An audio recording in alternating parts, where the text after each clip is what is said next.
So welcome to How to Navigate SRF Part 2, partnering with the IEPA after your plan is submitted. I'm Ruth Kersey. I'm the project manager here at Cook County TAP, and I'm also the senior program manager at water programs at Elevate. And I'll basically be hosting today, but most of the presentation will be driven by Build Up Cook County and Arcadis Engineering. So before we get going, I just wanted to make sure that everyone has some understanding of their panel. So you should have something that looks similar to what you're seeing on the screen here. We're going to be using the questions area. So I know some of you have already discovered that in our icebreaker and putting in your favorite concerts. So thank you for that. So you know where it is, but so familiarize yourself. It says questions. You can have it pop out to more easily write your question if you need to. So take a look at that. If you're unfamiliar with GoToWebinar, this is your panel. So all your functionalities are there. You can download handouts. I will be launching a few polls from my panel during the presentation. And to ask a question, you're just going to go to that questions area, type it in, and then we'll stop periodically during the presentation where we feel that it's natural or enough questions have come in and ask the questions, but you'll also have a chance to ask questions at the end of the presentation. And we're going to take a couple of breaks during the presentation, just 2-minute quick breaks because this is 2 hours. So we want to give people a chance to just stretch and, you know, get to that important email or whatever you need to do. So do know that that's coming. And I already mentioned the polls. So let's go ahead and move forward. So I'll start off with a few introductions. First, let's start with Cook County TAP. We're obviously hosting today's webinar, and this is a new program that comes from Cook County TAP, Cook County Government, Bureau of Economic Development, and we are funded through ARPA, with ARPA funding. This program hopes to have a Cook County TAP website up and running at the end of March or early April. Probably it's looking more like early April at this point. And it will be the primary resource for information and updates once it's up. And that includes all the topics that are listed on your screen. So we hope to be this conduit between technical assistance and Cook County municipalities. We work in partnership with many other programs to Build Up Cook is here today, so that's obviously one of them, but Metropolitan Planning Commission and others we also work closely with, and we'll be working in collaboration to some degree to contact you. Once our TAP website is up, that'll be our primary source of communication, but there is a fact sheet that you can download from the handout section on your panel that gives you all the information for Cook County TAP and how to contact us via email. And you've been receiving emails from me, and you can always respond to those to be in touch with us. So I'm joined today by Drew Williams-Clark, the director of Build Up Cook in the Bureau of Asset Management at Cook County. I'll let Drew provide a full description of Build Up Cook, but he comes to Build Up Cook with 17 years of experience in housing, transportation, and environmental planning and policy, and recently served as a senior director at the Metropolitan Planning Council, overseeing stormwater and drinking water infrastructure projects. He's joined by Javier Briz. He is a water engineer who has been working with the IEPA Drinking and Clean Water State Revolving Fund program since 2016, so obviously very knowledgeable. As an embedded engineer with the City of Chicago Department of Water Management, Javier and the IPA SRF team were responsible for nearly $1 billion of low interest funding annually. And he will be providing the majority of the presentation today. And we're also joined by Jeannie Krueger of Arcadis, an engineering firm working closely with the Cook County Bureau of Asset Management to provide support to municipalities seeking funding for water and other infrastructure projects. So Ms. Krueger is Vice President of Arcadis and an expert in applying for SRF and other funding infrastructure projects. And again, she's secured more than $1 billion in SRF loans for her clients. So, and all of those were in the Midwest. So we're joined with a powerhouse of folks here. So welcome to them. So just real quickly before I throw it over to Drew to start his presentation, I wanted to just see who we have in the audience with us today. So I'm going to go ahead and launch this poll. You should be seeing it on your screen now. So are you from Public Works Administration or an employee with Public Works? Are you an elected official, a municipal employee, a consulting engineer, or a non-governmental organization? So whichever one of those works best for you, please feel free to select it. And you'll see the results on your screen when I close it. Okay, it looks like mostly we have public works administrators and employees, a few municipal folks, and a good chunk of consulting engineers. So I will close that poll and share just so you can see the results. Perfect. All right, so Drew, we will move on to you as a presenter. So I'm going to change presenters now and throw it over to Drew. So just bear with us for 1 minute while we make that transfer.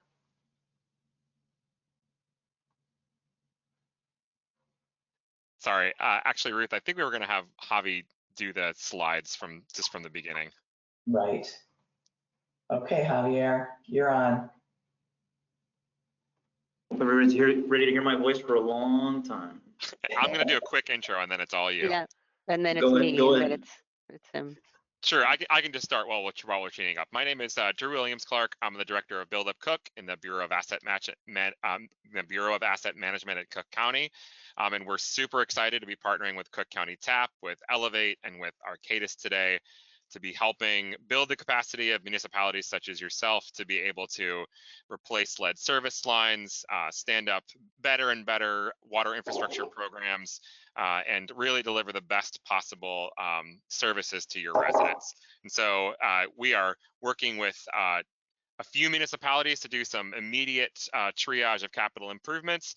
And then in the next several years, we will be expanding, and we want to be able to both support folks directly on the ground, but also support capacity building initiatives like this one to make sure that all folks in our Cook County municipalities have access to the best possible information and can be prepared with better funding resources and the ability to continue to administer those funds to the best possible effect, again, to the benefit of your residents. So we are always available.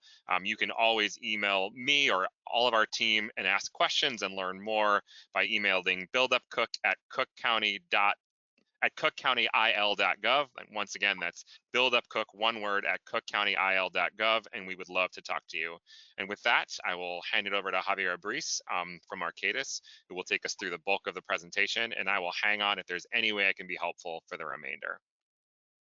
You're actually getting Jeannie first, but that's okay. Oh, my bad, Jeannie. I apologize. No, it's okay. I'm just sort of entering in to say hello. So next slide, if you don't mind, Javier. Oh, that was Drew's. One more. Okay. So what I'm just doing a little intro here, and I'm going to let the man who does the heavy lifting talk about all of the what comes next. But what I did want to do really quickly was to explain what we're going to go over in this session. Really, what this is designed for is to help you understand that there are a number of deliverables that we're going to need from you. We're going to be with you, our Build Up Cook participants every step of the way. We can also answer any questions that you may have if we're not already working with you. I'm happy to do that.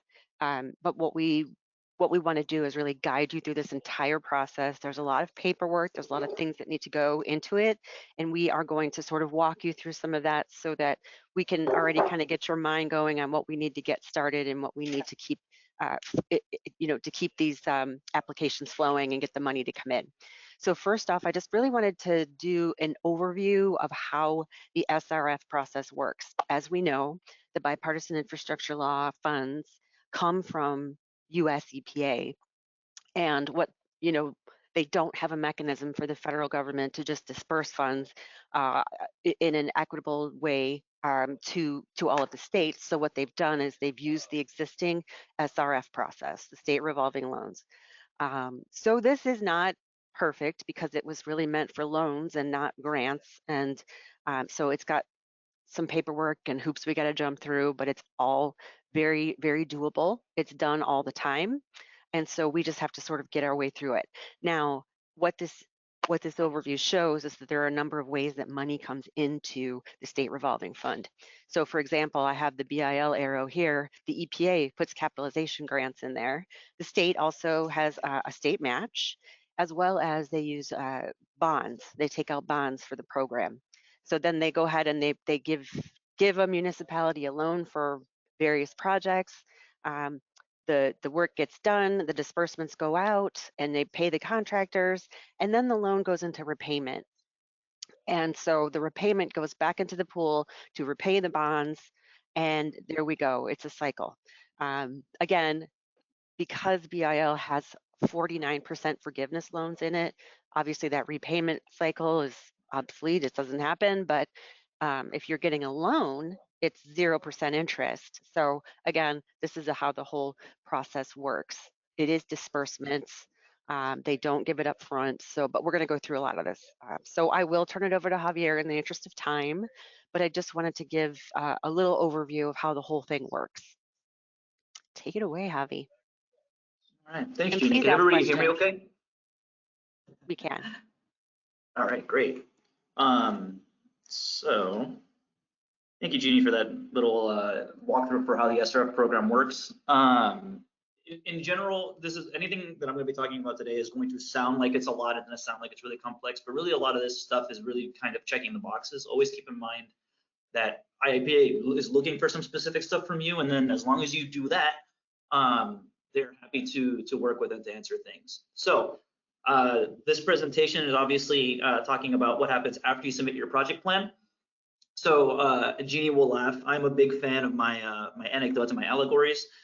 So really the best kind of way to envision how this is all working, right? When you submitted your project plan, you were tilling the soil. You were getting everything ready. You were getting all the ground ready to start your loan.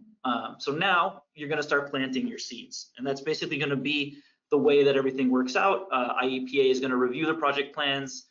They come back with any of their comments that they have. They'll make sure that they do any of the environmental reviews and make sure that's all ready to go. That takes anywhere between 2 to 4 months.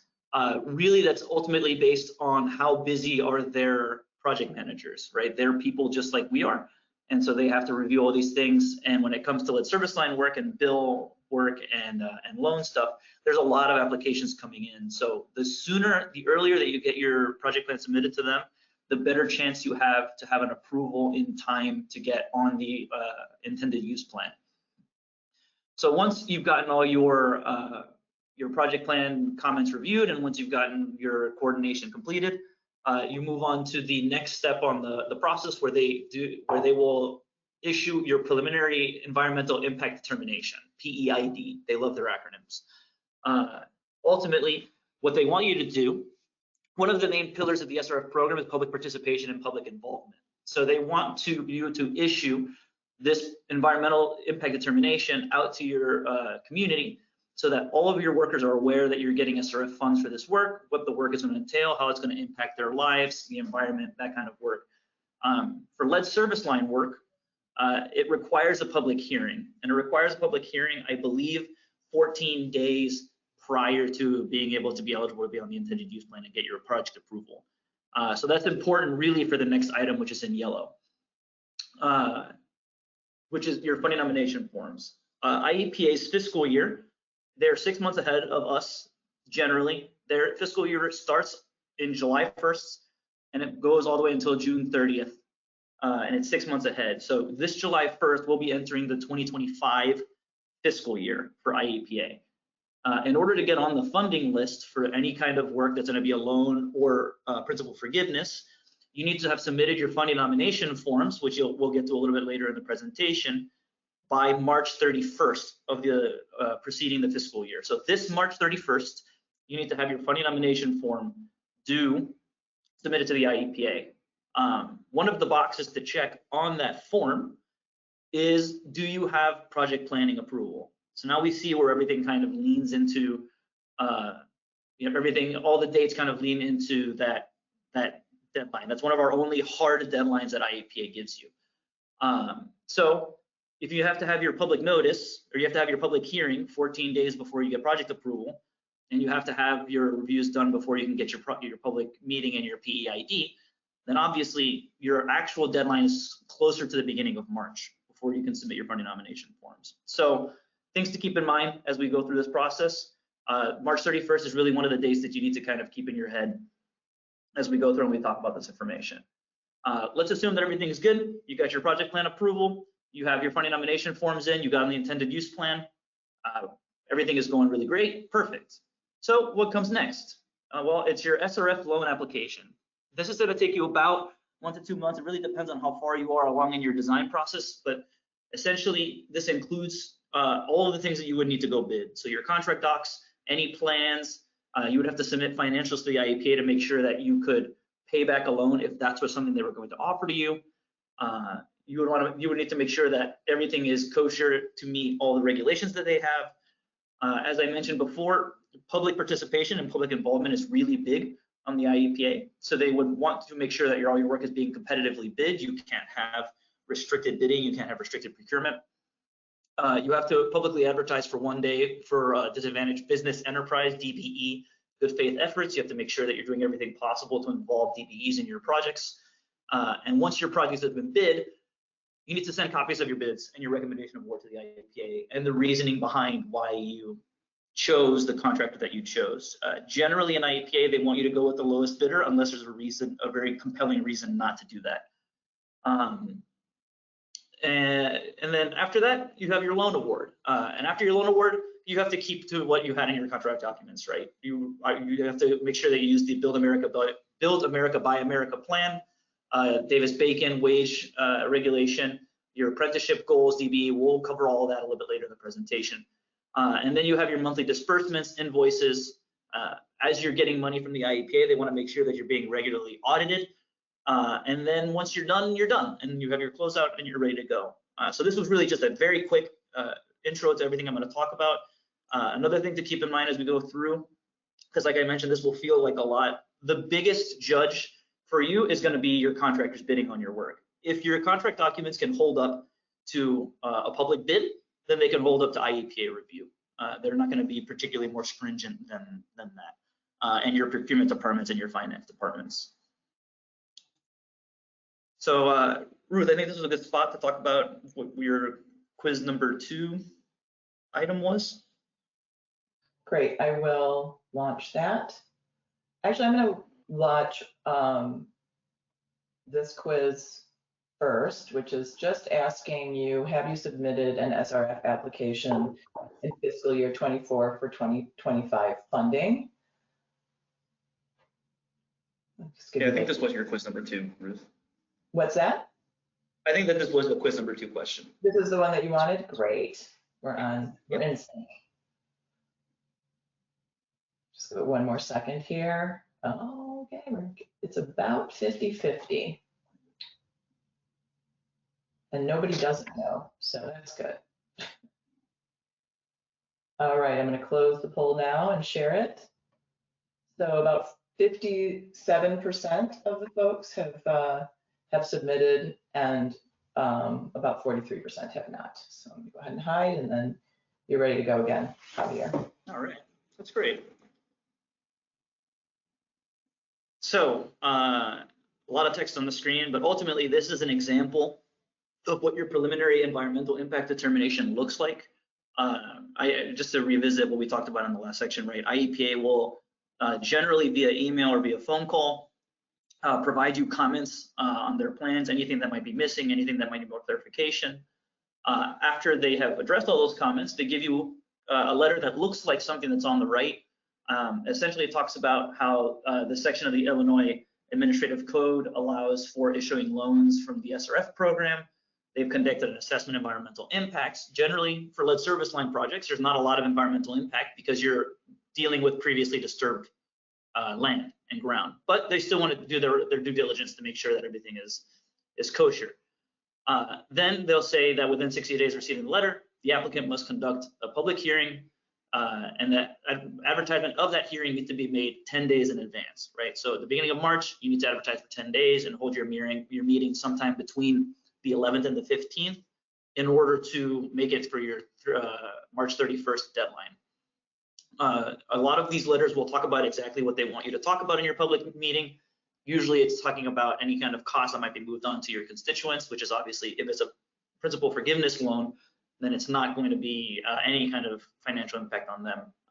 But that's all that goes on here. After the comment period of 10 days has passed on, you would notify IEPA of any comments that were brought up during the public notice, during the public hearing, or any kind of letter or email program that you have. You want to make sure you get the most comments that you can. And then once you have those comments to IEPA, they will generally issue you a project plan approval letter, and then you're clear to submit your funding nomination form. Good time for quiz number 3, Ruth. All right. Quiz number 3 is launching now. In the meantime, Javier, while folks are answering, there was a question that was asking if you have a 10-year project, do you need to submit an application for each of 10 years of the 10 years or just the one time? So the full yes. The question. Yeah, project that spans 1 to 10 years, you have to apply. We can talk about this poll. We can talk about this poll stays open. So there's 2 different answers to that question. So the project plans, when you get your approval, are good for 5 years. So in your 10-year project example, or let's say you have a 15-year lead service line, you would be submitting a new project plan or updating your project plan every 5 years. So right before the 5-year period is over, you would submit your project plan, add any changes, and then you would go from there. For the funding nomination forms, IEPA would request and requires that you submit a new funding nomination form for every fiscal year. So if you have a contract that lasts for 3 years, you would be submitting a new funding nomination form for each construction year once you've wrapped up the funding. So let's say you get a $2 million loan for fiscal year 2025. When you get, as you're wrapping up that $2 million loan, depending on your timing for the fiscal year, you would submit a funding nomination form for the next one, and then you would have concurrence from there. So every 5 years for project plans, every year for funding nomination form. Great. I shared the results of the poll on here, and the answers that 100% of the folks submitted was received before 3/31 preceding the fiscal year for funding requested. Is that correct? That is correct. Good job, everyone. Good job, everyone. All right. Hope everybody's accustomed to seeing forms. To receive the funding nomination forms, as I mentioned a lot, this is kind of your key, your ticket to getting your funding. This is the first step. To receive funding for the fiscal year, which is July to June, as we mentioned before, there are no exceptions to the rule. You have to submit before March. You have to submit a nomination form.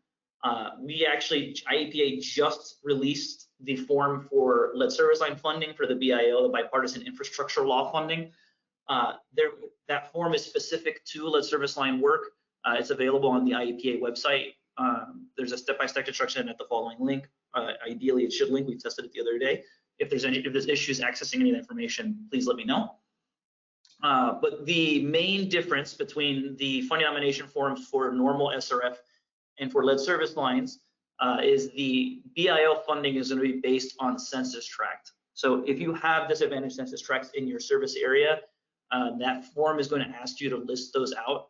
They also ask that you have a phasing plan and you know exactly where you're going to work from the beginning, where you plan to start in your community and where you plan to press through for each year of your project. They also are really going to heavily emphasize inventory and that you know where the lines you're going to replace are. They generally don't want to deal with estimates or guesses. I will give a bit of an anecdotal comment, but they recently have not been particularly interested in hearing a statement that a community is old and therefore everything is lead.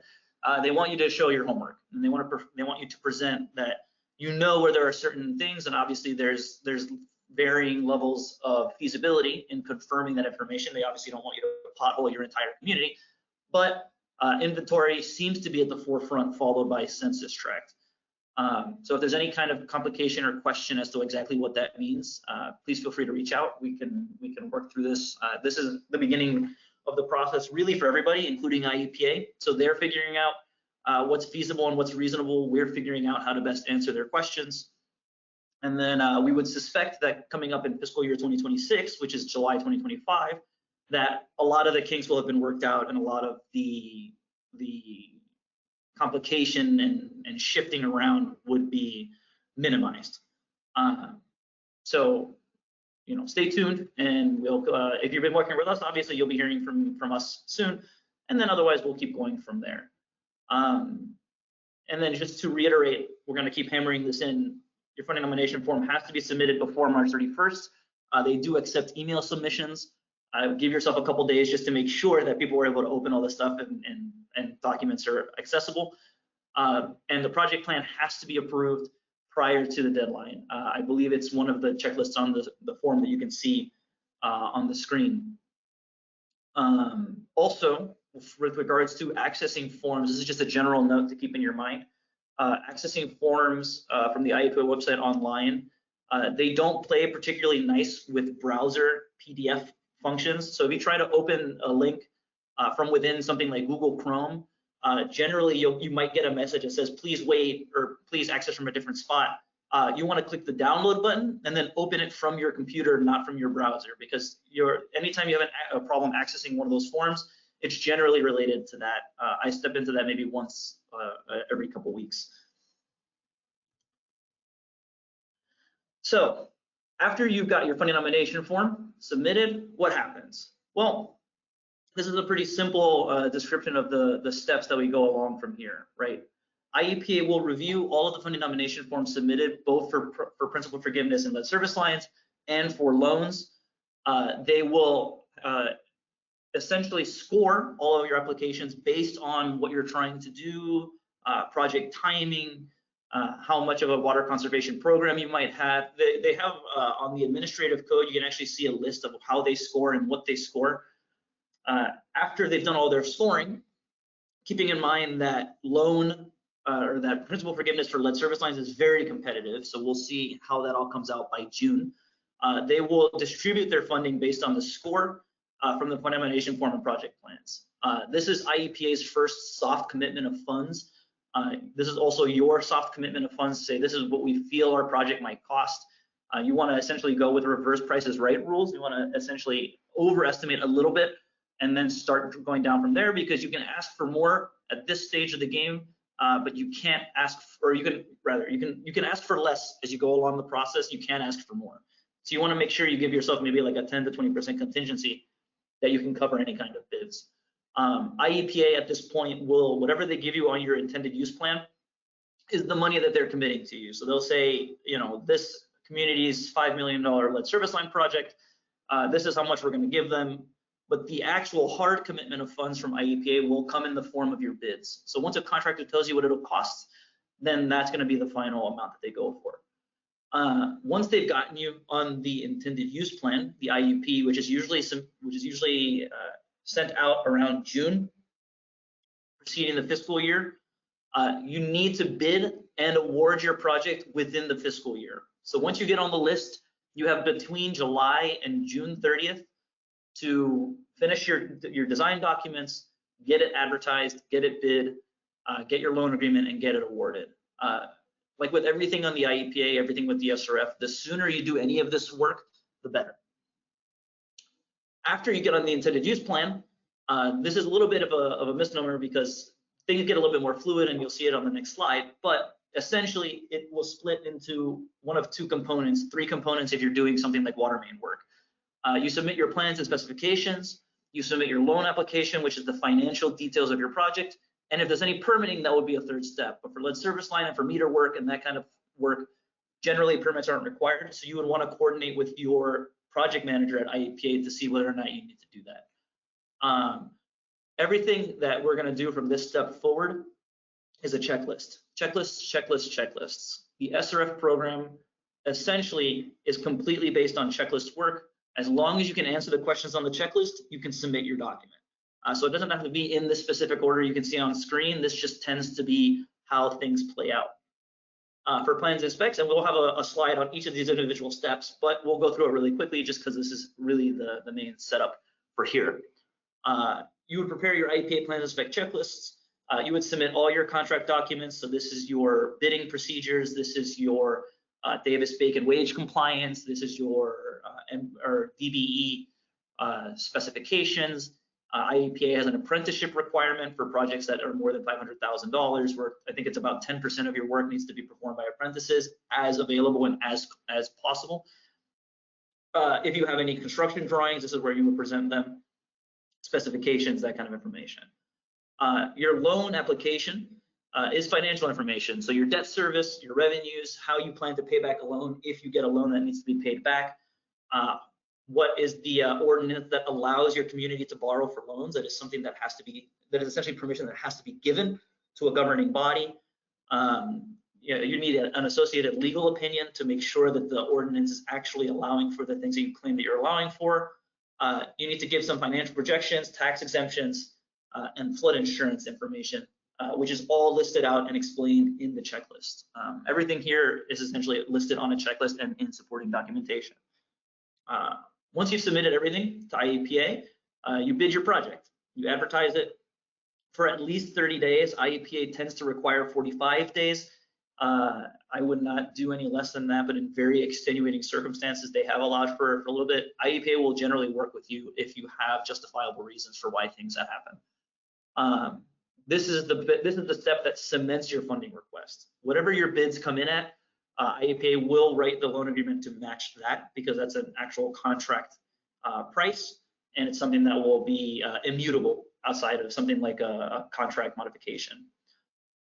This is also confirmation that your previous submissions meet the IEPA requirement. So IEPA will look at the checklists and the submittals from your loan application, your plans and specs, and as long as you've answered all the checklist items, they will write a loan agreement and give it to you with no grief, no problems.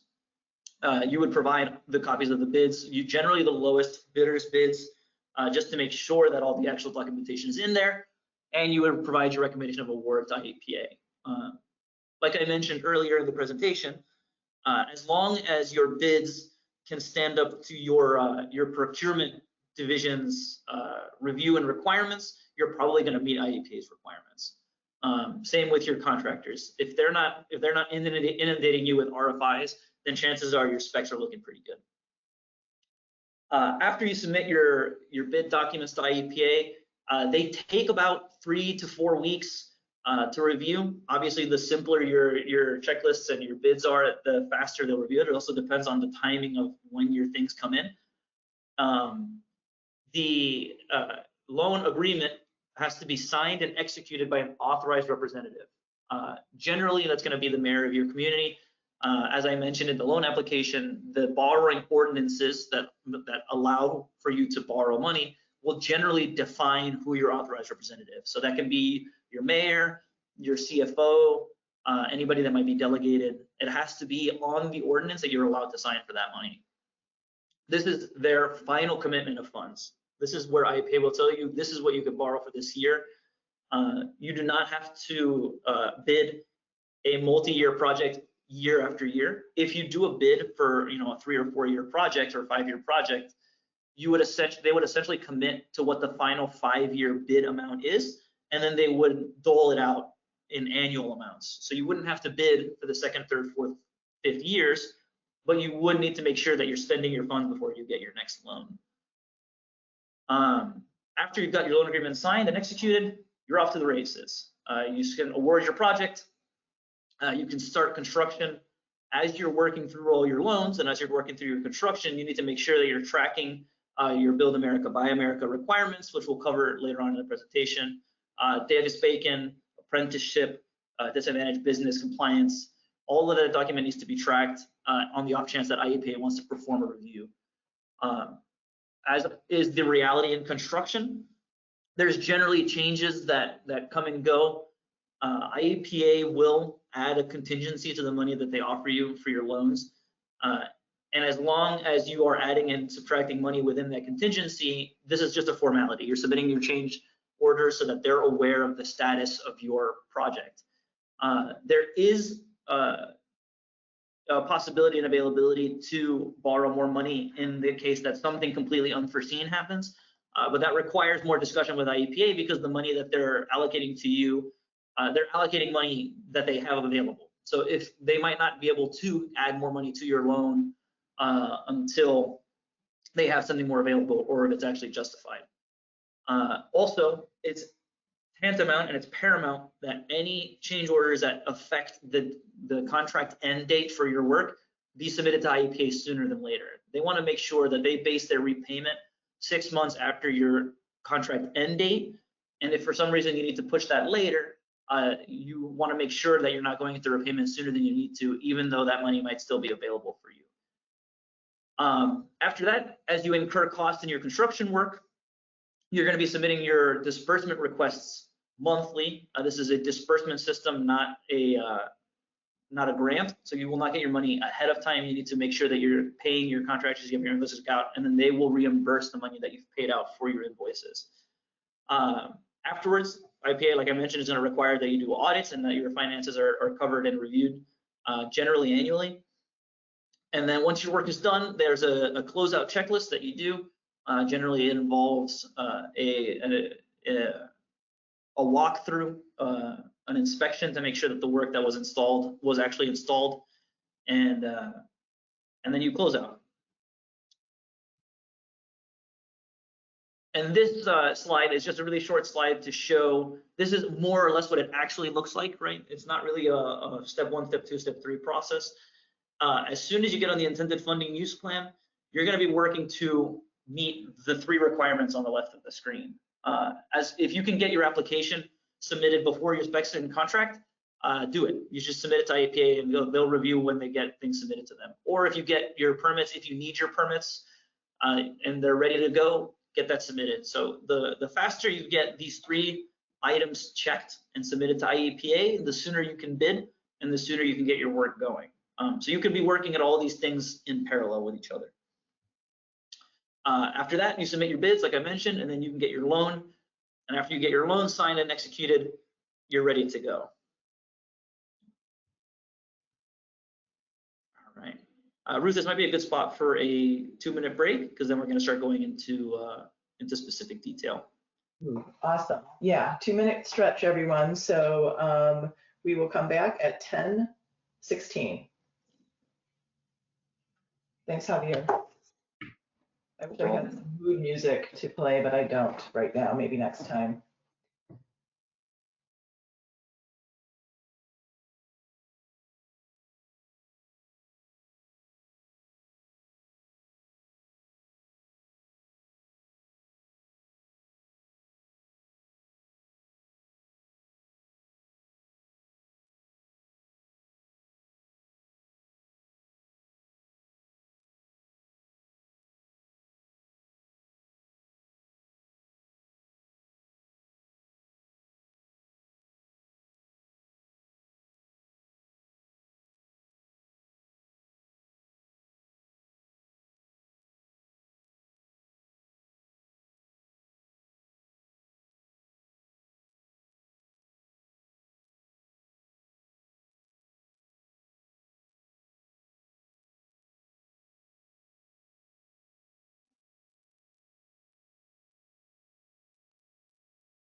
Okay, hopefully folks are back, and Javier, you're good to go whenever you're ready. All right, I am good to go. Can you hear me? Can you still hear me okay? Can hear you great.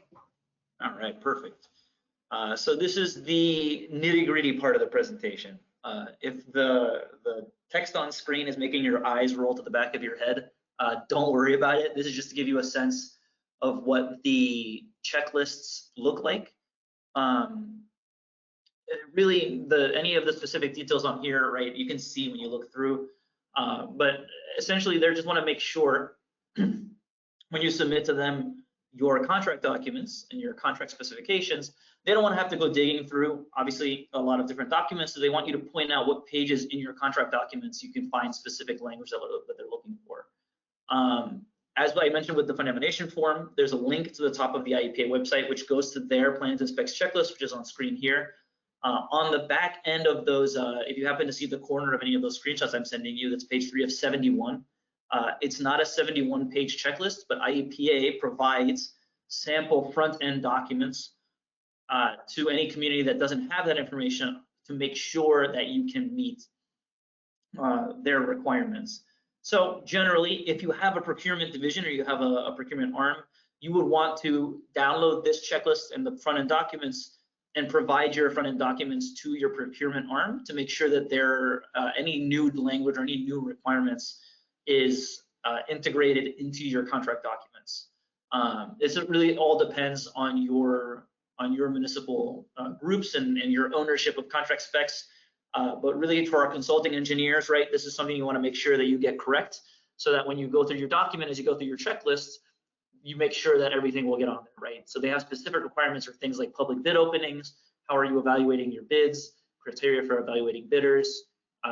They ask exactly where is your DBE language and requirements, where is your Davis-Bacon Act language, were the plans and specs prepared consistent with the project plan. They want to make sure there's no major scope changes from one to the other. They ask for things like warranties, spare parts, allowances. There's specific work as to whether or not those things are allowed. When it comes to site restoration, the IEPA will only fund site restoration to pre-construction conditions. So an example for this would be if you have a water main replacement project where you're replacing a water main on the side of the street, but your general regulation would want to restore the rest of the street, IEPA will only really be able to fund the part of your restoration that sits above the trench. We won't go into too much detail with that on this part of the presentation because your IEPA PM will generally be able to explain that to you. But there are eligible and ineligible items. And one of the things you would want to do as a consulting engineer, a construction engineer, or municipal point of contact, if you do have ineligible costs in your project, make sure that you create a system with which you can track those ineligible costs separate from the eligible costs. Because I'll tell you from experience, once you get to construction, if you're trying to parse out eligible and ineligible items on the fly from a line item submittal on an invoice, it's going to cause you a real big headache, and it's going to you can have a pretty high chance for missing stuff. And you just want to make sure that you make your life easy on the front end before you bid.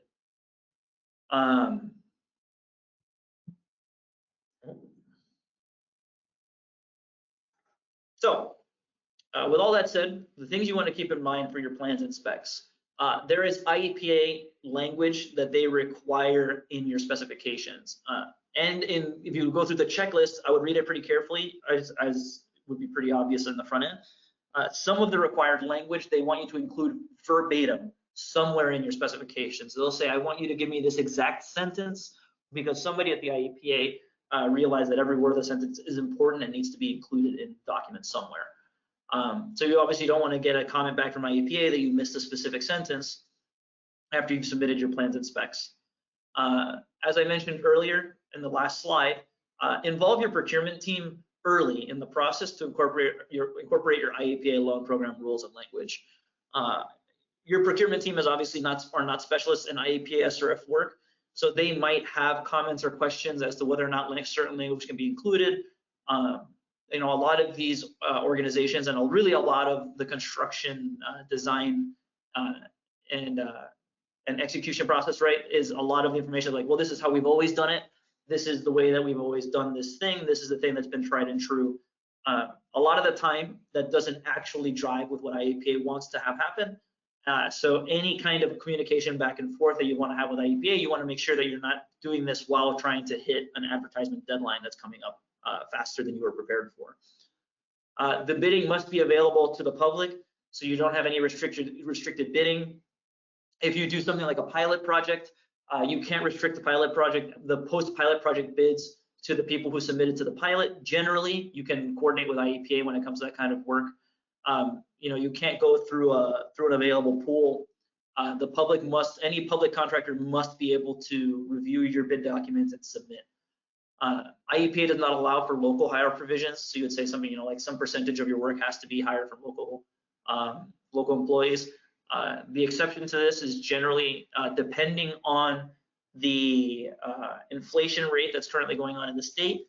IEPA will sometimes trigger an Illinois hire provision, but that's currently not the case. That will be posted on their website and via email whenever those things do happen. But again, they don't want you to restrict the public from being able to access, because you're essentially using public funds to work on your projects. As with the reality with most construction projects, you have disadvantaged business enterprise requirements. You have to meet Davis-Bacon wage regulation. Generally, right, Chicago and Cook County is really a union town, so you shouldn't be having any issues with this. But you know, you want to make sure that you're confirming that for IEPA. And then you have Build America, Buy America. I think I wrote that backwards, but it's colloquially referred to as BABA. You're going to hear BABA a lot. You're going to hear it even more as the years go on. If you've done any SRF work before, you would be familiar with the acronym AIS, American Iron and Steel. American Iron and Steel is no more. It has been rolled into BABA. Really, it's the exact same language. So really, AIS is still present, but inside BABA. But if you hear people talking about AIS with reference to things like SRF and grants and funding perspectives, keep it in mind that it has been expanded and it has been applied to other processes. So really, BABA should be the acronym and the program that you keep in the back of your mind as you move forward. And this is just a little slide for some more discussion on the various initiatives and requirements that you have to meet. So the apprenticeship initiative is something done by the Illinois Works Jobs Programs Act. All projects that are receiving over $500,000 in funds needs to meet this 10% goal. This is a goal, not a requirement. So you need to present all good faith efforts to meet this 10% goal of the work that's being funded by SRF projects. This is essentially talking about $500,000 in state funding. Your project is not that your project has to be more than $500,000, it's that you're receiving that much in state funding, which generally most of these SRF work and definitely service line work will be meeting that requirement. The BABA guidelines are posted in the link. As I mentioned, there's American Iron and Steel guidelines that are now enrolled into BABA. That's just a nice document to look at. Your DBE, business enterprise goals, 5% minority business enterprises, 12% women business enterprises. There's also, I think, veteran requirements now, or they allow the provisions for veteran requirements in their DBE efforts. As with the apprenticeship goals, good faith efforts are required. You need to prove to the IEPA that you are trying everything that you can to get this participation in your projects. You want to advertise for at least one day in the largest local daily newspaper to, again, make sure that the public has the opportunity and the capability to access all your project documents. Then there's Build America, Build a Better America, bipartisan infrastructure law signage requirements. As with everything I mentioned, IEPA, the SRF website is very well organized and it's very well oriented. So there's signage requirements that will come up for for your different funding sources that they want to make sure you put up somewhere on your job site for the public to be able to see. And then for BABA specifically, this is for our friends who are really familiar with AIS and not so familiar with what's changed with regards to BABA and AIS. I'm going to just read through this really quickly because I want to make sure that it's clear that the requirements have become a little bit more stringent for everybody. So number one is just the AIS requirement, American Iron and Steel, that all iron and steel used in the project is produced in the United States. This means all manufacturing processes from the initial melting stage to the application of coatings is happening in the United States. Then the expansion comes in the form that all manufactured products used in the project are produced in the United States. That's anything from cost of the components that are mined, produced, or manufactured is greater than 55% of the total cost of all components of the manufactured product. So, there are some items that the, a specific component, a ball bearing or something, is only produced outside of the U.S. But overall, 55% of the project or more needs to have been manufactured or produced in the United States and used in your project. And the manufacturers have all been pivoting and have all been shifting to make sure that they can meet BABA requirements. So really, this is something that you're going to want to handle and confirm in the design stage. I've been present to a few projects where they've tried to back into BABA requirements after opening bids, which you can certainly do, and you can certainly try to do that, but that's just going to delay your project start. It's going to delay your construction start and might lead to costly change orders and construction modifications, because now you have to find a new material that was affecting your bids. So get this out of the way early so that you have a better idea of what your costs are going to be as you go. And then number three, all construction materials are manufactured in the United States. That means any process material and construction material, wood and concrete, which a lot of that is sourced from Canada, but there are manufacturing plants and quarries that are able to meet this requirement. So really, this is all to say, start your BABA review early in the design phase. If you're coming across confusion or questions, you have resources like us to be able to try to confirm. IEPA is happy to confirm and clarify anything that has to do with BABA. So get this started early so that you can ask your questions, so that again, you're not butting up against the bid deadline with any kind of unknown uncertainties going through. Ruth, this is a good spot for quiz number 4. Okay, here we go. What required federal programs is or are mandatory and must be included in the specifications?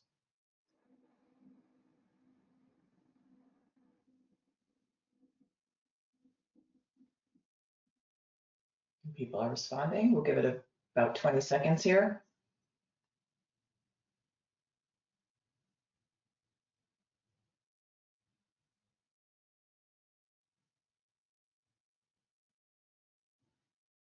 Okay, I'm going to close the poll and share it. So we have a few different responses. So do you want to share the correct response? We do. So the pedantic semantic correct response is quiz number 4, BABA and DBA, the Davis-Bacon Act. We'll have someone, I think, with a commentary claim. E would be technically correct because AIS has been rolled into BABA, but when communicating with IEPA and with communicating with contractors, AIS has been rolled into BABA. So that is really the requirement that you need to meet as you go on. Great, thank you. Trick question for everybody. Yep.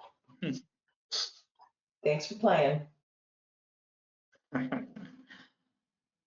So you've got your plans and specs all good to go. You have them submitted to IEPA. I guess one final thought that skipped my mind as we talked about, IEPA does not need you to submit paper copies of your specifications to them.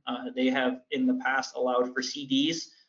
We're hoping and we are pleading with them to allow for things like USB drives, because that's just how the computer environment is, the computer landscape is nowadays. But you can at least submit a CD with your checklist and any of the other documents that would be submitted outside of that information. So that does not apply to our loan application checklist though. which, as I mentioned before, right, this is just a sense of what your checklist will look like. This packet is a little bit bigger than just 2 pages, but essentially everything that you would need is included here. The loan application is really kind of the beefiest part of your application.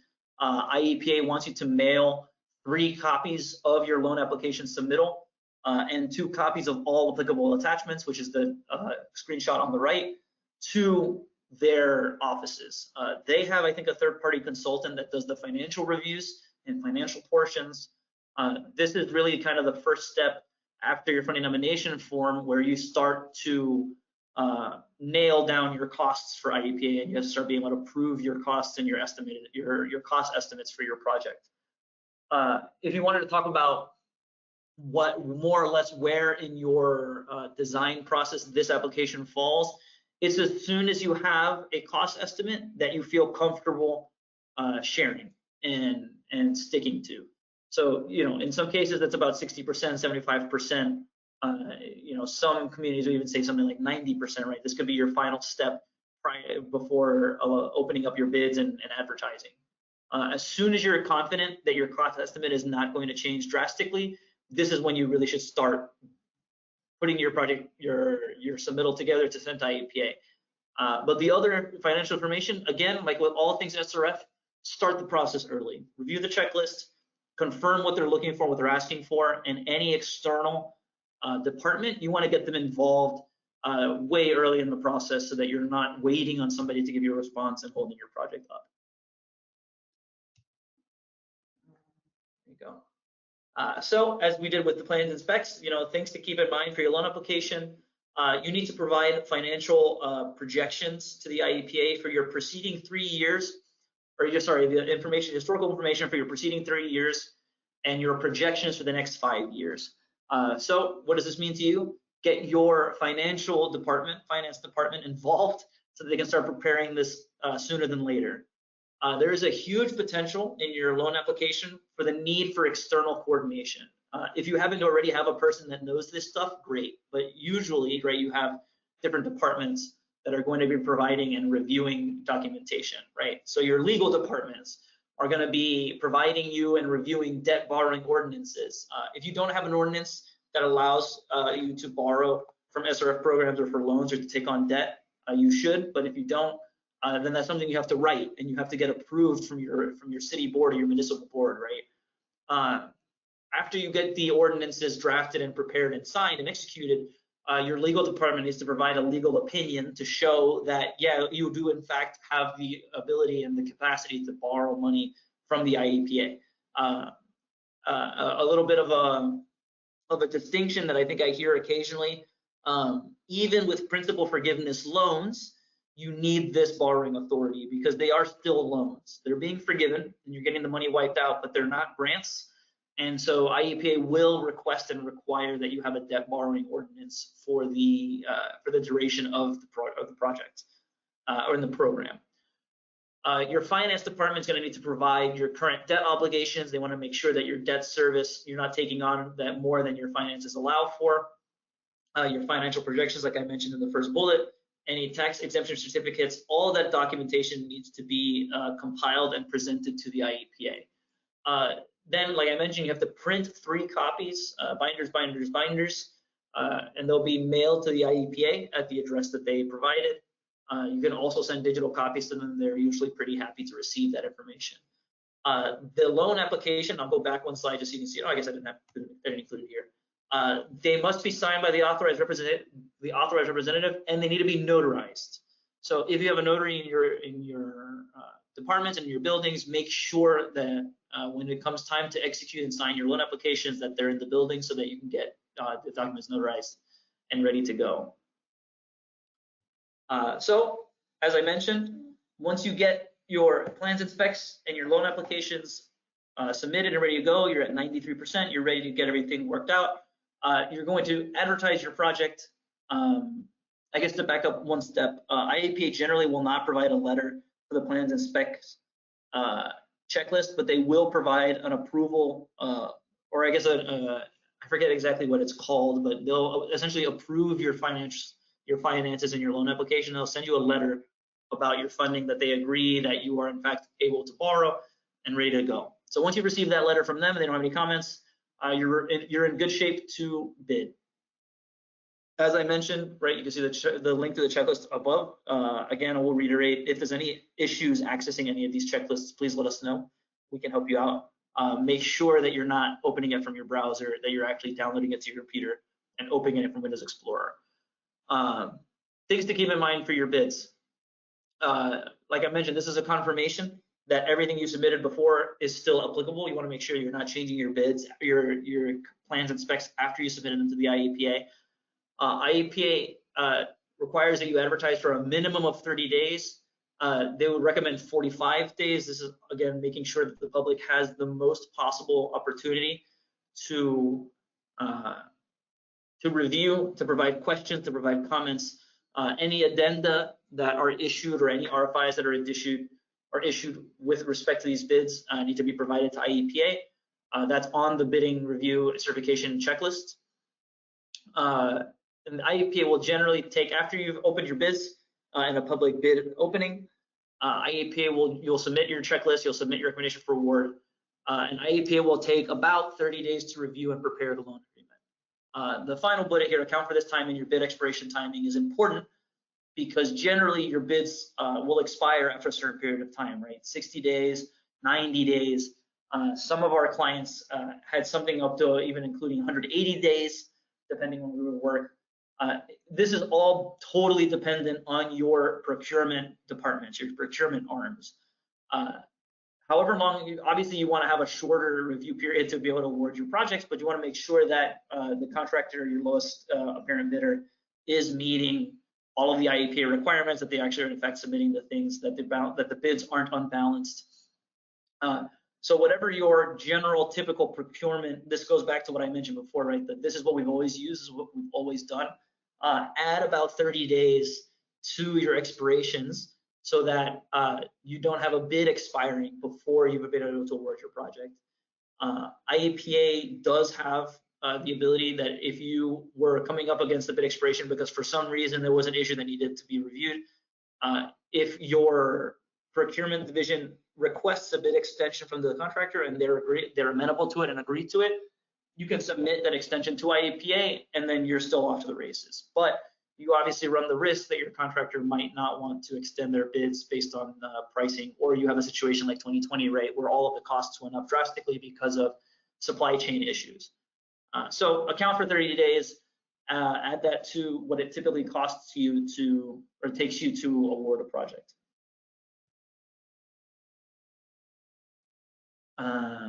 Then, after you have gotten your loan agreement from IEPA, they will give you a loan agreement, you will execute it with your authorized representative. Again, you'll send the documents back in triplicate, and then you're off to start constructing. Once your loan agreement has been executed, IEPA will generally stay out of your way. Once you have your final contract documentation, right, final contract documents, power of attorney, updated construction schedule, you will submit all of that to IEPA. They will send you a revised letter to show what they understand to be the project schedule.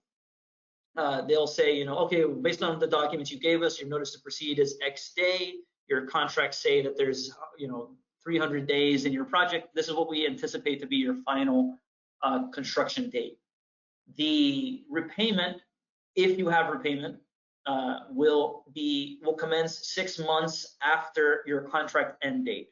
This is where I mentioned that change orders that affect your dates are extremely important to be submitted to IEPA sooner than later, because if it shifts your construction end date by a couple months or by 3 or 4 months, you want to make sure that you're actually being correct with them about what your construction dates are going to be.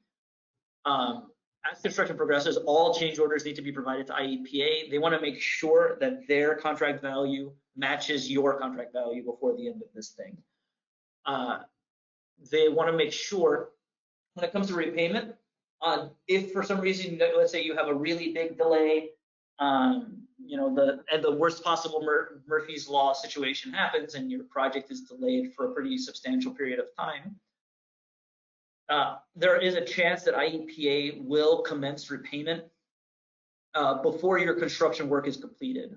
Really, this is because, as Jeannie mentioned at the very first slide, the money that gets paid back through the loans is funding the next year's fiscal year funding and work. So they need to get the repayments back in a timely fashion. If you enter into repayment and your construction is still happening, your money is still accessible to you. What they'll do is they'll update your loan amounts and your borrowed amounts in real time. So let's say you've dispersed $1 million of your $2 million loan, and then after the next month you go up by $300,000. They'll just update and apply your interest to the money that you actually borrowed. So that's a little bit of a difference in some of the thinking. That once you enter repayment, the loan is not closed. You can keep borrowing as you review contract modifications and as you incur costs. You've heard me say it a few times now, but we really need to stress strongly that the SRF is a reimbursement program. You need to complete the work, get your invoices paid, and then when you submit those invoices to IEPA, that's when they release disbursements to pay you back. So you have to make sure, right, that you have the fund. This is where the loan application comes into play, because you have to make sure that you have the funds to pay your contractor before you get your disbursements back. This is also where you do your compliance reviews. You make sure that the contractor is utilizing or chasing down apprentices. You want to make sure that they're engaging their DBE contractors and their subs. You want to make sure that everything is kosher and everything is meeting requirements as you go through construction. I want to jump in for just a second, Javi, and just stress. I want to stress along with you that these reimbursements are very quickly turned around by the state. So it's not as though you're out a whole bunch of money and they're taking forever to pay. If we, once you send disbursements in, I would say within a week or two, they actually turn that around, and they do that on purpose so that, people aren't waiting and waiting and waiting for those funds. So cash flow doesn't become, a problem. Just wanted to put that out there and clarify.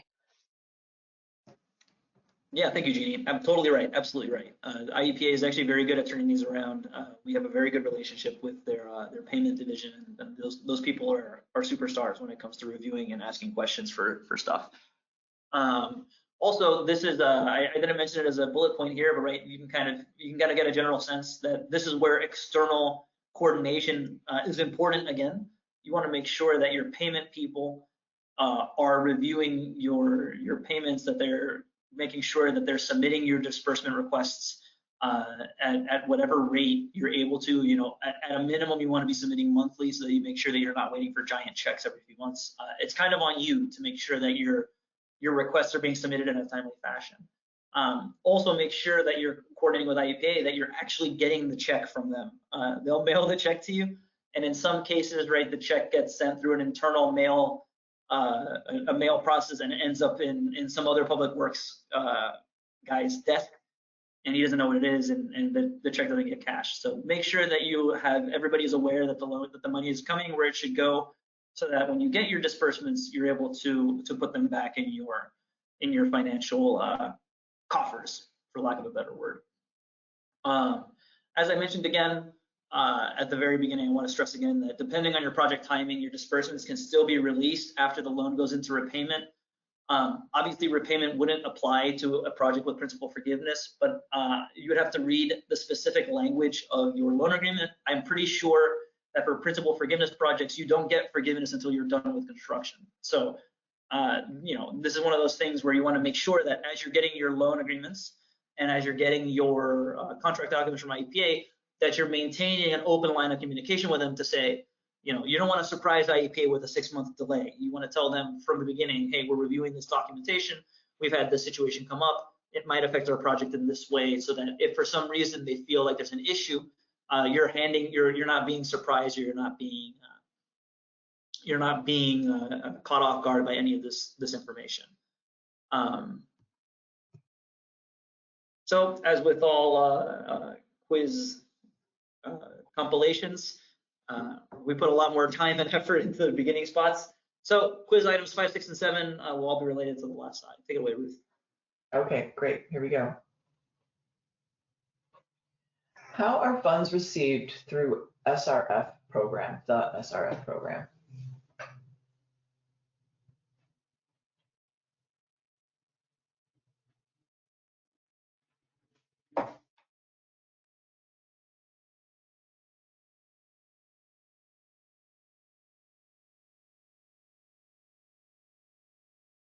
Give it about 5 more seconds here.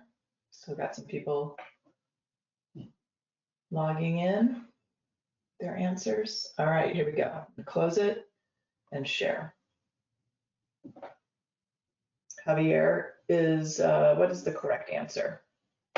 Yeah, so our 92% was correct. Money is dispersed as it's requested for the work completed and invoices paid. You do not have to have all of the work completed to be able to disperse your money, because obviously that could be a year-long wait. So generally, right, I think the usual timing for invoices is monthly. If you do invoices any faster than that, right? As soon as you have an invoice completed and you can answer the checklist, as I mentioned with everything SRF, there's a checklist involved with all things. As long as you can answer your checklist, get it submitted to IEPA and you'll get your money dispersed back. Awesome. Here comes another one. Which of the following is not a document required to submit to receive a disbursement? Not a document required.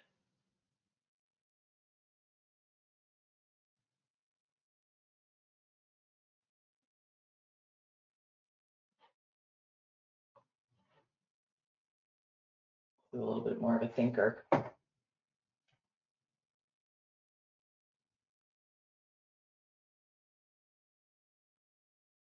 Okay, I'm gonna give it 1 more second here. Final answers, closing it, sharing. So you got a whole bunch of different answers here, Javier. What's the best? So our yellow 40%ers are the ones who are correct. Remember that everything SRF involves a checklist. The disbursement request is really kind of the packet, but the very first thing is a checklist that they're going to have that says, do you have the things we're looking for in a request? Change order is partially correct. Generally, if you have a disbursement request come in and you're closer to the end of your project and you haven't submitted a change order to the IEPA that adds more money to your contract, they're not going to be able to pay you because their loan agreement stipulates that they can only pay up to what they're offering you, right? So there's a chance that you don't get a disbursement because you're asking for more money than they're aware that you need it. So you'd have to submit a change order to say, by the way, we've added money to our contract, it's within our contingencies and we're ready to go. Inspection reports are not required for disbursements.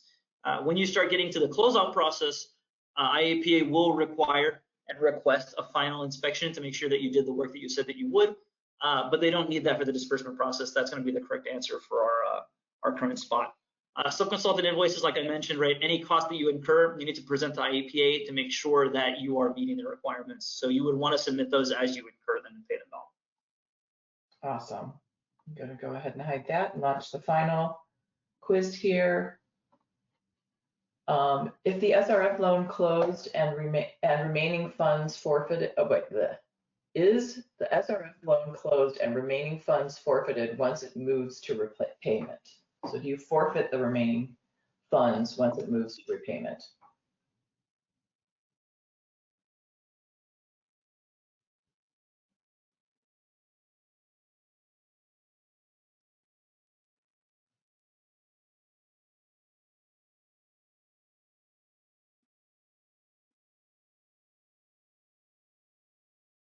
Okay, just before I close this, I just want to remind folks that you can ask questions on any of these, in reference to any of these questions or anything else you have in the questions panel, on your panel, question section on your panel. So please feel free to do that as well, and I'll shoot those over to Javier.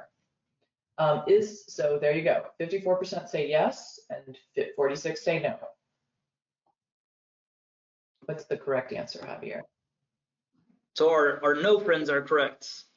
Once you enter repayment, the loan is not closed. They will, like I mentioned, if you have a multi-year project or you have a project that got delayed pretty substantially, they want to make sure that they're getting money to put back into their coffers. So they'll put you into repayment and they'll specify that you can keep borrowing money as long as it's money that's been committed to you via your loan agreement. So you want to make the loan will be closed out when you filled out your closeout checklist at the end once you've spent all your money, and IEPA will go out of its way to confirm with you that you actually are done spending before they actually close out and prevent any money from being spent. Awesome. Okay, so that's the end of the quizzes. Is this a good time to take another break, Javier, or do you want to go on Sure. first? Okay. Yeah, we can take a 2-minute break. Perfect. So be back here at 10:55, everyone.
Okay, it is 10:55.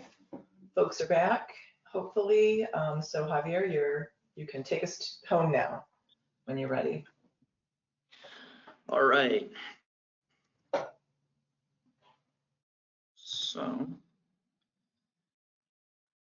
for our millennials on the call, what's the TLDR? What's the too long didn't read? If you take nothing away from all of the talking I just did, I won't hold it against you. But these are a list of the municipal responsibilities that are things that you would have to prepare independent of your loan preparer or loan support or loan documentation, right? So first step is obviously kind of the more obvious sounding one. You have to design your project. You need to prepare your specs. You need to prepare your contract documents.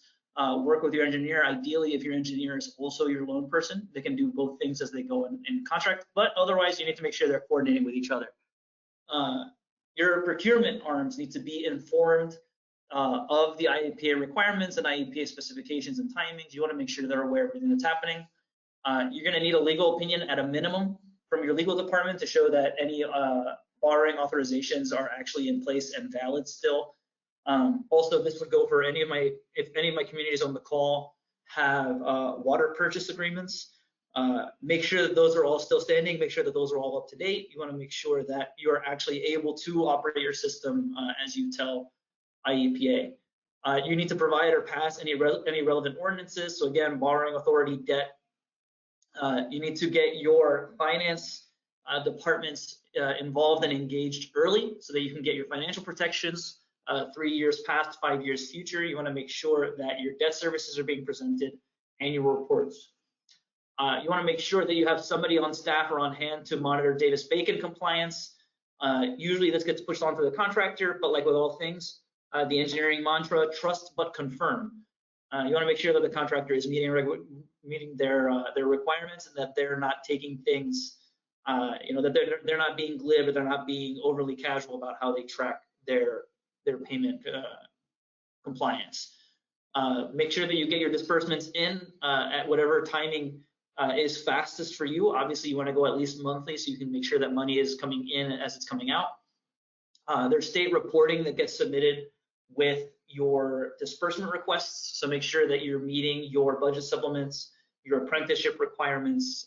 Make sure that you're able to account for all of the checks and balances that IEPA expects you to do. And then as you go through, you want to make sure that if you look at your loan application, you according with IEPA, that you're performing audits of your programs, so that if IEPA asks or when they ask you to submit loan applications, you're able to provide financial information through the GATA portal, so that you are still eligible to borrow money as you go through the process.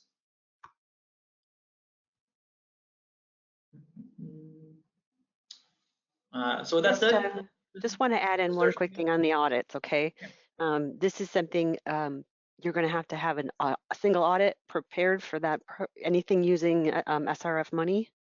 So this is an official once a year thing that you need to have done. So we just wanted to prepare you for that. Obviously, it's not until you're, using the money and things like that, but it is something that you need to keep on your radar, that those audits will need to be completed by a third party. Yeah, thank you, Jeannie. Yeah, so with that said, this is my spiel. Hopefully you haven't grown tired of my voice. It was a pleasure to present to you guys today. And Ruth, I guess we can open it up to questions and comments. Right. So, and we're gonna stay on here for a while. So if you need some time to process and come up with your questions, please take that time. Come up with your questions. If you'd like me to take you off mute, you can raise your hand by going into the attendees section, and you can raise your hand. I also have a few additional things to share with you, some reminders and updates. So while we're waiting for some questions to come in, I will share those. So I'm going to quickly grab this back to my screen again. So hopefully you guys are seeing my screen. Let's see what your audience view is. Yes, you are. Okay, so we already took the break, so ignore that. And I need to find my screen for forwarding. Sorry.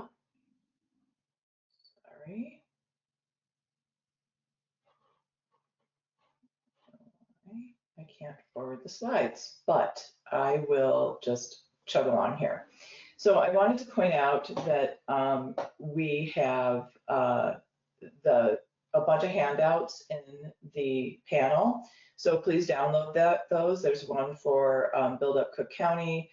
There is one for CC TAP, Cook County TAP, in addition to Lead Care Cook County. And I just want to point out that Lead Care Cook County is also funded through Cook County and ARPA, and that's available to all Cook County municipalities to have child care facilities lead service lines replaced, completely free of charge. They're looking for applicants, so please do review that and apply as needed, and you can follow that information on that handout. I also have a handout with for Delta Institute, which is Illinois' Environmental Finance Center. That can also help folks apply for SRF funding. And there's another recent program out called GLOW, which is called Get the Lead Out, which is another EPA program that sort of overlaps with the environmental finance centers. And both of them are applied through the same form, and you can find a link to that form on the helpful links handout that is also in that section for downloading. So definitely go ahead and do that. And then I also wanted to point out that Cook County has their CDBG funding up and running. And so you want to go to their website and apply for that. The due date for those applications is March 22nd. They are very competitive and it's all private side. Public side funding, no private side, but you could perhaps layer that on top of other funding that you have. And that may be useful for you for what you want to do for lead service line replacement or other water infrastructure funding that affects housing because it's HUD funding. I also wanted to let everybody know that we do have that the IEPA redefined what a disadvantaged community is, or how they define a disadvantaged community, and they've uncoupled it from the population standard. So there was a 25K and a 10K standard that was applied for scoring applications. Now they have a new scoring system for applications for lead service line replacement SRF loans. So I encourage you to review that information and language. And I've actually put in the new 663 that just came out of JCAR, and also a link to that, and also a link to the IEPA website where you can find the new form. So it's a brand new form for applying for that. Okay, let's see. Are there any questions or hands raised? Let's check it out. No hands raised. And there is a question. How likely are bypass funds now that we are getting into the full swing of LSLR? How likely are bypass funds? I can take this one. Right now, very unlikely, especially if you're looking for forgiveness. If you want a loan, you may be able to get bypass, but there's certainly not going to be forgiveness. There will not be any bypass that I can see in the next, at least the next year, because the demand is so high. However, if you're looking for sort of a water main loan or a meter loan or something, you do have a better chance, but it would be a traditional loan. Great. Any other questions from anybody? I guess I'll quickly just add on to Jeannie's point here with regards to timing and bypass funding and everything else. Even if bypass funding isn't available, it's in your best interest to get your project plan information documents submitted early enough, as if you were still chasing bypass money, because one, lightning can strike and you might have money available to you, but even though it's unlikely, the sooner you get stuff reviewed, the sooner you don't have to worry about having all your boxes checked by March 31st. I think if Jeannie and I had $1 for every time we were scrambling to get a funding nomination form submitted and approved by March 15th, we probably wouldn't be here having to do our work. True.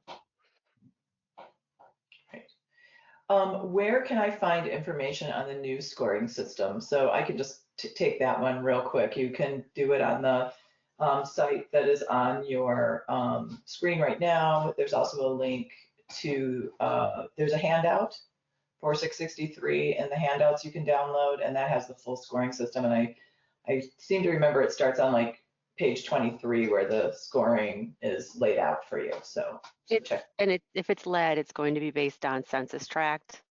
There's still a couple of other factors in there, but the big one is census tract and MHI, medium household income of that census tract. Yep. So let me ask you guys this. Right now, given our date of 2/6, and you're trying to get an application in before 3/31, is it an all courts press now, or what is the likelihood that you can actually get all these steps completed by March 31st, since you're?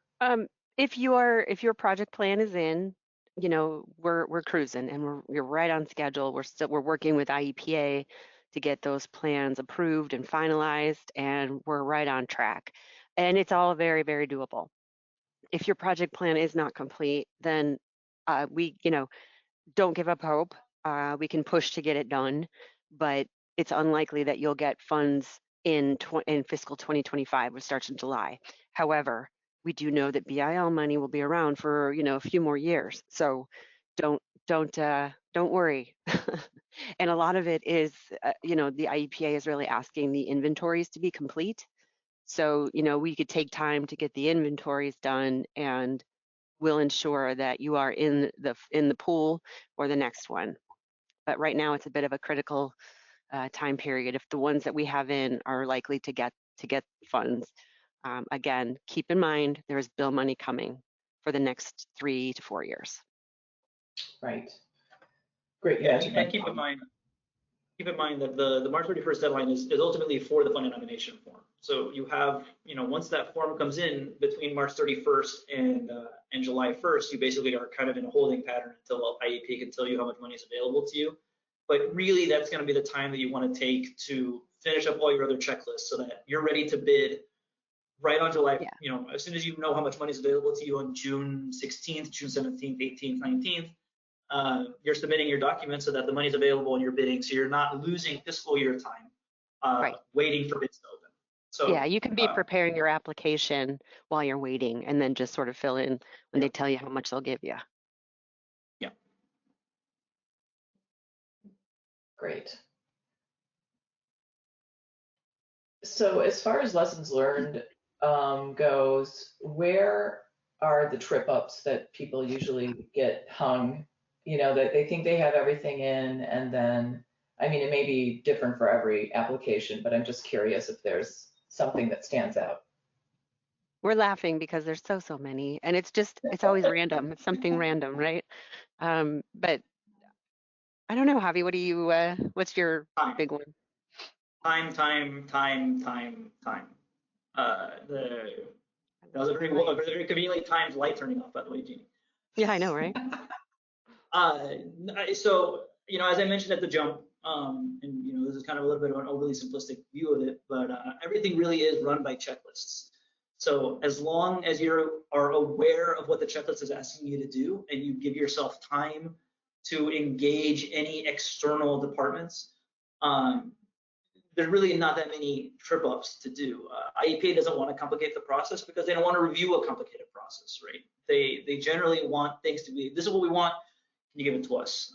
What ends up happening, right, is if we're talking about personal trip ups, in my first couple of years doing this work, you know, you would find yourself asking, well, where do I get the answer to this question? They need a legal opinion.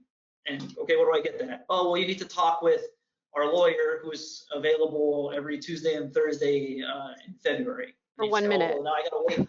Yeah, for 1 minute. Oh, well, I gotta wait for 2 weeks, and I need to bid my project because we're trying to get this. You know, we have our CIP date of July 1st, and now we're really gonna have to delay our bids and blah blah blah blah blah. And then it's personal stress because now you have to wait until your checklists are submitted. So really, reading and understanding and asking questions and engaging your external departments with enough time so that you know, the proverbial snowbird in your process is not holding you up and making you late is really the biggest thing that we can engage. The two that I find for personally that really kind of, and it's two in this category that Javi is speaking about, it's the legal opinion and the forecast data. Because, you know, you've got to go outside of, you know, if you're an engineer, you don't have that information. So you've got to hunt down somebody who's extremely busy or hardly, you know, who isn't really available very often. And that can take some time. So that's kind of why we were saying start that stuff early, because we have to have it for the application itself. Yeah, and I guess if I can be slightly selfish with a secondary response, if you do have a funding person helping you out and we send you requests for stuff, it's helpful for you to answer us sooner than later, because we're essentially just going to be waiting for that information, because we can't submit a partial thing, because that's going to be, it looks bad on you, it looks bad on everybody else involved. So, you know, we're asking for stuff. We ask fully acknowledging, right, that getting a purchase water agreement is hard and is complicated, and trying to get legacy ordinances that were passed, you know, 10 years ago, you don't want to be surprised that those ordinances are no longer in effect. So, you know, when we ask questions or when we ask for information, there's just some stuff we don't know how to answer, and we need those answers sooner than later so that we can get your documents submitted and good to go. And we're also, just to add on to what Javi just said, we are working back and forth with the PMs at IEPA. So one will call us and say, oh, can you go get this? And we're doing that on purpose for our clients, right? Is so that we're the go-between. We know what we're looking for. If we can provide it, we just do. And we generally, like if it's something that we need from the municipality, we'll get out there and ask that question. It's usually prompted by something from the Illinois EPA. Okay, great. Well, we have two more questions in the chat here, or in the questions panel, and one is, are internal employees hired to manage or oversee the program able to be included in the funding request? No. And I'm going to tell you why. Because any use of these state funds, especially the forgiveness funds, need to be competitively bid. So what you could do is hire a consultant to do it, or you could maintain it at the city's cost, but you can't use the funds for that. The funds would cover your actual construction, your construction management activities, engineering that needs to be done with your lead service lines, and that's really it. So again, everything needs to be competitively bid. So if it's not, then it's not eligible to be included. Okay, thank you. And there's another question here. And if you want follow up to the question you asked, just put another question in. But for moving on, we're going to talk a little bit more about the legal opinion. So for the legal opinion, is a resolution passed by the village board authorizing the use of IEPA funds all that you need, or is the IEPA looking for something else? And you guys can I can take see. this one, Jeannie. Yeah. Okay. Yeah. Generally, the overly simplistic answer is yes. That's what IEPA is looking for. But that's ultimately where the legal opinion comes in, right? So I mentioned that generally the most stringent reviews are going to come from your legal department and from your contractors and from those kinds of external people. If you can meet your legal requirements, then you're going to meet IEPA's requirements. So usually they will say, are you authorized to borrow? Who is your authorized representative? Are there any kind of delegations or delegatory stuff? That's basically where your legal opinion comes in. Generally the lawyer will read IEPA's requirements, and then they will compare that to their own specific requirements. And if everything matches, your lawyer would, in theory, I'm not a lawyer, so maybe I'm being overly simplistic here, but usually the lawyer will comment and will respond with, hey, you say this, this doesn't actually match up with our statutes or our ordinances. We need to either resolve it or get it changed by the board or something else. So, and don't make it harder than it needs to be, right? So what you don't want to do is make it so complicated for your own municipality that it's not maintainable. All they're doing is just to make sure that your municipality has the permissions it needs. Whoever's signing that document has the permissions they need to go ahead and make this loan or forgiveness loan legal.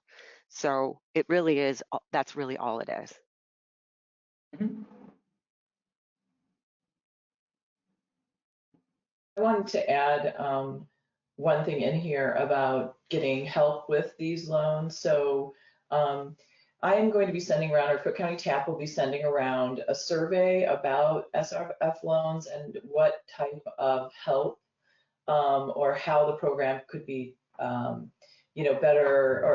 or updated to serve the communities better here in Illinois for SRF. So I want everyone here to know that we're going to be sending that out to people who came to this presentation, but also to more municipalities, all the municipalities in Cook County, and we would love your feedback on answers to those questions and additional feedback on how the state can help you better access these funds, because not every state does the SRF funding the same way. Many states manage their funds differently, and we would love to incorporate the things that are working better for other states into our state, and so we want to get your opinions on some of those. So look for that, probably coming out in the next week or two for feedback. Any other questions that anyone has? Again, you can raise your hand. We are getting close to time. It's 11:17 now, and we are here till 11:30. And we're just going to stay on the line here until there are no more questions. We'll be on until 11:30. And if something comes to your mind later that you think of, please do feel free to drop me an email. or, give me a call or something. I'm happy to answer your questions. Absolutely. Okay, well, while we're waiting to see if any other questions come along, I'll just keep moving here. I want to make sure that we properly thank all of our group here. So thanks to Build Up Cook and Drew for being here to announce their program and all the help that they're doing with the municipalities and being here today. Arcadis, both Jeannie and Javier for sharing with them their extensive knowledge on this. And I know it's a complicated process, so we really appreciate you guys being here today. Again, look for Cook County TAP to continue to engage you. We will be sending out both a survey for this presentation, just how did we do, what did you like, what did you not like. That survey will be coming to you. I believe it shows up tomorrow in your inbox, so please do answer that. And if you have any information or need to contact any of us, you have downloadable information in your handout section. Again, I'll point that out. For Build Up Cook, reach out to them. They can also help you access Jeannie or Javier. There's something for Lead Care Cook County and Cook County TAP in the handouts as well. All of our contact information is on that. So please do take advantage of these resources and reach out. And still no questions, but we're going to hang here a little bit longer and see what happens. So are you two, Javier and Jeannie, very busy right now with helping communities get this work completed? And what does that interface look like when you're actually working with the municipality, if you don't mind sharing? Yeah, no, not at all. And I think Javi can speak to this a little bit better, but I mean, I'd just like to jump in and say that most of our, our communities are just so collaborative as far as, and we're probably like pests to them, I know, which is why I kind of said, look, it's usually motivated by something we've been asked for IEPA, but we do push and we do try to make sure that everything is done in a timely way. But so far, we've got a number of communities that are participating in Build Up Cook. I think we've got about 13 that we're doing for project plans, and everybody's been really great. And we just have to have that back and forth conversation. We just need to keep the conversation going, and we'll say, hey, we need this. This is why we need this. And if you don't understand why, just ask us. We'll tell you if we're kind of hurrying through things and just firing questions. But we're happy to explain why as well. So I think it's going great. I'm really pleased with how we're able to work with IEPA as well, and just get all of this funding in place. It's a very exciting time for us. Awesome. Yeah, I think Jeannie kind of covered the vast majority of it. Yeah, it's both yes and. We're pretty busy trying to see how much we can get with service line funding for this fiscal year. It's a bit exciting for us because this is really kind of the beginning of the BIL process. IEPA is figuring out what they want to do as they go through the process. So we're constantly conversing with them, constantly trying to get confirmations and updates and checklists. So like the BIL funding nomination form checklist, I think went live last Thursday. So we got an email from them to review and to go. But were you to receive support from us or any kind of information, it would generally come in the form of what we would call an intake meeting, where we would talk about ultimately what goes into all the checklists that we would ask for. When IEPA asks for X, we want Y. When IEPA asks for this, this is what they mean. This is the level of detail they want. Once you have an idea, once we are kind of understanding what we're looking for, what IEPA is looking for, we'll essentially give you a list of the things that we need that we don't have, right? System descriptions, debt service, right? That's something I can't have unless I were like really data focused and just happen to know stuff already. And then we fill out the checklist. And ultimately, as we come across questions that we need to for the checklist, and we've gotten pretty good at sensing what we need pretty early on, we'll keep up that communication and have ultimately as many update meetings as you guys need to make sure that things are moving along.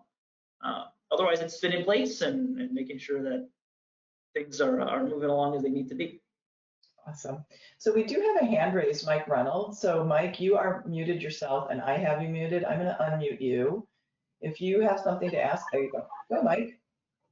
I was the one that typed in the question on if you hire an employee. So Is that all you need to have answered? Okay. If anybody else would like to be unmuted, let us know. Just raise your hand and we'll unmute you and you can ask your question. I will just add in here that Cook County TAP is right now working on interfacing with our representatives, our federal representatives here in Illinois to think about how we access what used to be called earmark funds, but now are called community directed funding, I believe is the correct name.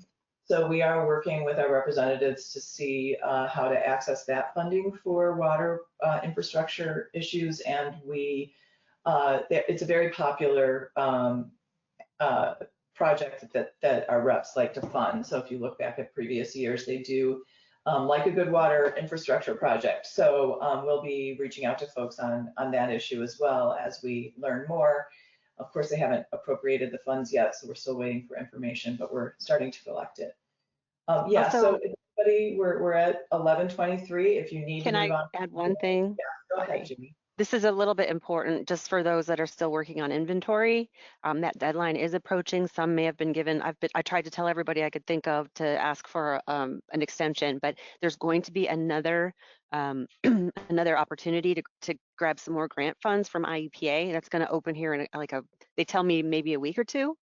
So keep your eye on the site for that. So if you have if you need some additional funds to continue or complete your inventory, they are going to open that grant back up very, very soon. And if you had any other questions on inventory, please feel free to contact me. And then I'm done, I promise. I had heard that also, but it's good to reiterate it here. And Cook County TAP will send out a notification when that application is up, so everybody will know at the same time as well. So we'll do that. Okay, I again want to let you guys move on with your day as needed. I know some folks have already logged off. We really appreciate you attending here. Definitely download those handouts, look for that survey and answer it, and then a follow-up survey about SRF will be coming up soon, just how we would like the program to work and work better. So thanks again. We look forward to engaging you further this year. Our next training coming up will be about lead care Cook County specifically. They've done a lot of lead service line replacements. They're going to share some lessons learned, and we'll probably have some guest speakers on that. So look for that announcement coming out soon. And then after that, we will be doing a lead service line inventory presentation on the heels of the deadline, which is, I believe, April 15th. So thanks, everyone, and have a great day.